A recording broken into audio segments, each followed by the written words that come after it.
राजा सौदास जब अयोध्या वापस आए, इनका भी यही हाल होता है।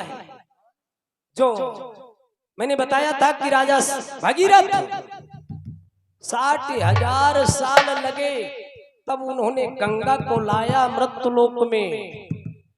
60,000 साल लगे। और 60,000 साल क्यों लगे? क्योंकि राजा सगर के पुत्र 60,000 जलकर भस्म हो गए थे। इसीलिए 60,000 साल लगे। तब भगीरथ ला करके गंगा को स्थापित किया और गंगा के ही किनारे रहते रहते अपने शरीर को त्याग दिया। तब राजा आज सौदास को राजगद्दी दिया, राजा बना दिया।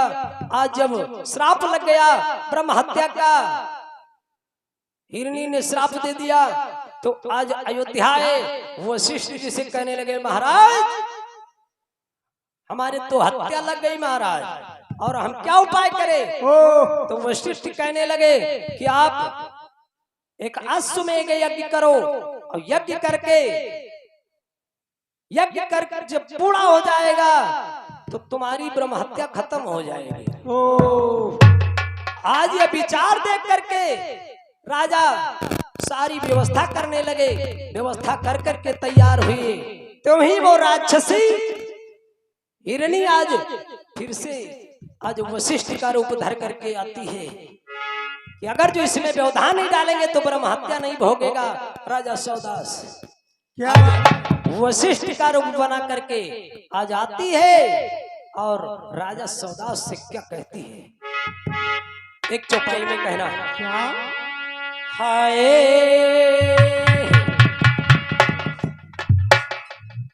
मुखड़े में बताया है, संतों ने बड़े भाव से लिखा है। हाय मोरे रामा हो मोरे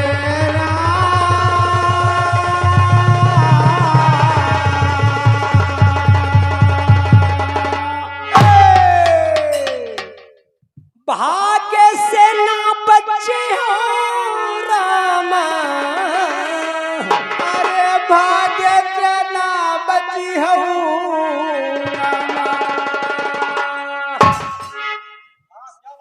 कठवारे वाले दादा, आप अपने ऊपर न धर ले। हाँ, हम आपका कुछ नहीं कहते।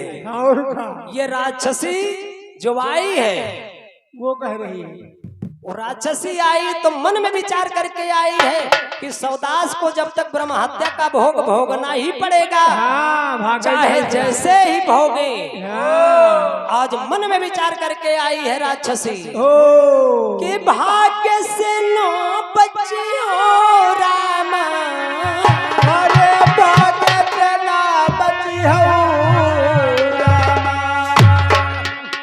करो चाहे कोटि उपाय भाग्य से न बची हो रामा, अरे करो चाहे कोटि उपाय भाग्य से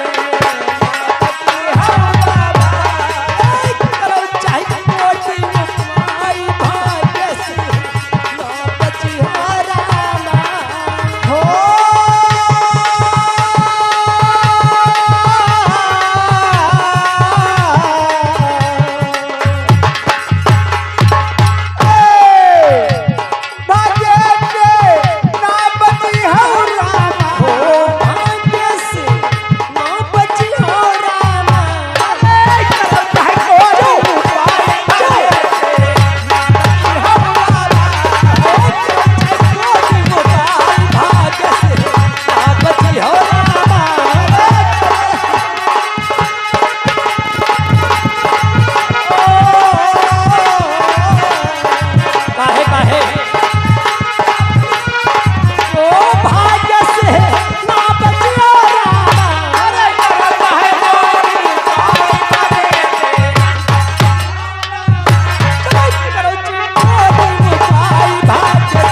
इसी प्रकार से आज राजसी विचार करके चली है। क्या बात है।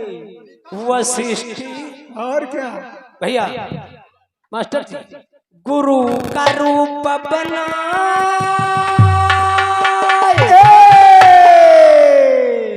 सौदास से वचन सुनाई,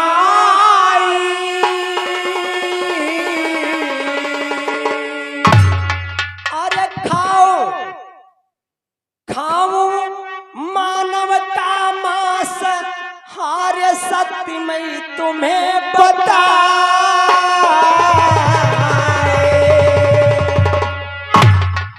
वशिष्ठ का रूप बना करके आई, राजा सौदास से कहने लगी कि मैं मानव मांस खाऊंगा और आज हमारी यही इच्छा है।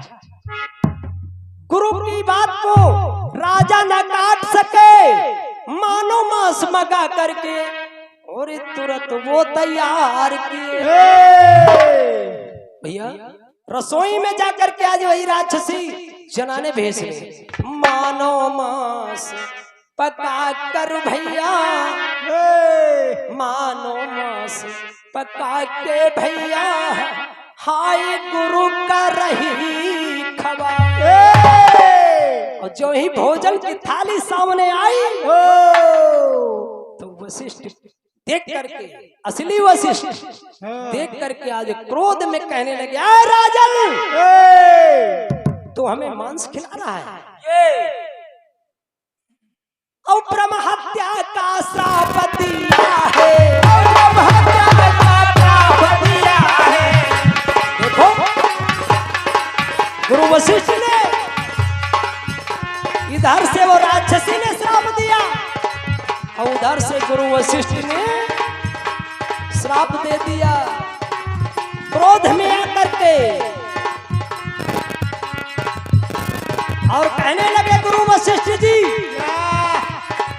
कि जब तक तुमको गंगा के दर्शन नहीं होंगे, अरे पाप छूटेगा नहीं, भाग्य छूटेगा नहीं, भाग्य से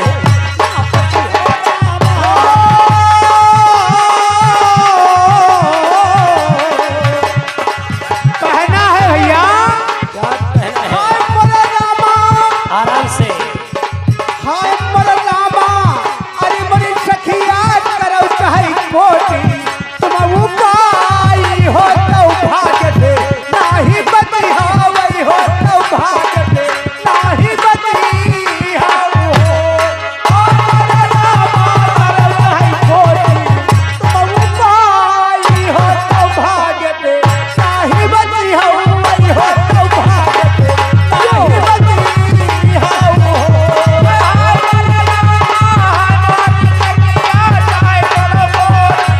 तुम उपाय हो तो भाग्य से नाही बची हो, वही हो तो भाग्य से नाही बची हो। भैया आज इस प्रकार से वशिष्ठ ने भी श्राप दे दिया कि तुमको ब्रह्म हत्या लगेगी, तुमने हमारे साथ छल किया है। क्या बात है। आज जब राजा सौदास देखा तो हाथ में क्रोध में आकर के राजा सौदास कमंडल से जल हाथ में लिया और कहने लगे, गुरुदेव आपने ही कहा था मैं मानव मांस खाऊंगा और आप ही हमें श्राप दे रहे हो। ध्यान लगाकर गुरु वशिष्ठ जी मन में तुरंत विचार किया, आदि अंत सब मुझ राक्षसी का गुरुवर फल में जान लिया। सब कुछ जब जान गए तो राजा सौदास आज क्रोध में आकर के कमंडल से जो जल हाथ में लिए हैं उस पे मंत्र पढ़ करके अभिमंत्रित कर चुके हैं। और तब वशिष्ठ कहने लगे कि आए राजन सौदास, तुम ऐसा नहीं कर सकते, हमें भस्म नहीं करो। मैं सब कुछ जान लिया है कि वो राक्षस जिसको आपने जंगल में मार दिया था, ये उसी की सब लीला है।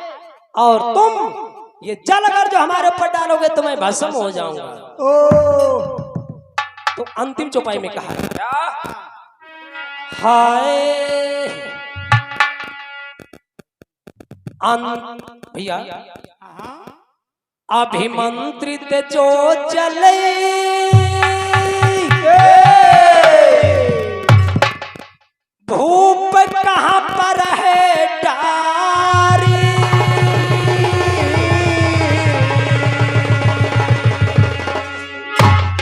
भैया वो जो मंत्र से अभिमंत्रित जल है, वो अगर जो आकाश को फेंक दे तो आकाश नष्ट हो जाएगा, पृथ्वी पर डाल दे तो सृष्टि नष्ट हो जाएगी, पाताल में पहुंच जाए तो जल सब नष्ट हो जाएगा।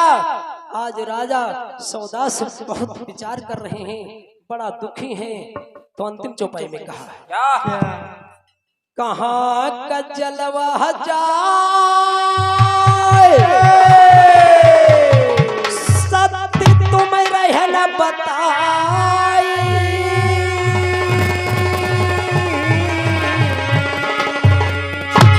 कहते कभी सुनील सत्य वेदनमा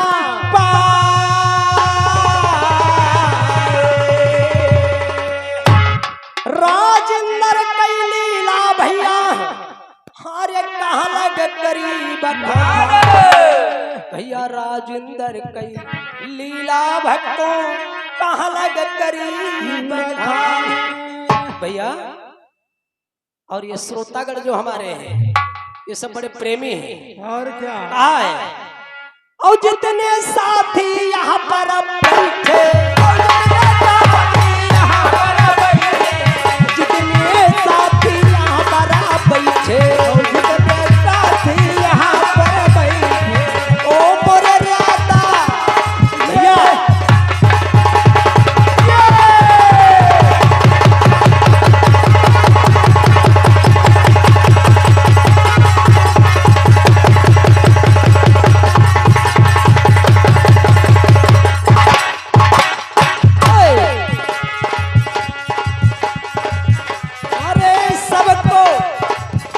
सौभाग्य से समाज मिलती है, और क्या सबको मेरा प्रणाम आगे से ना बची हम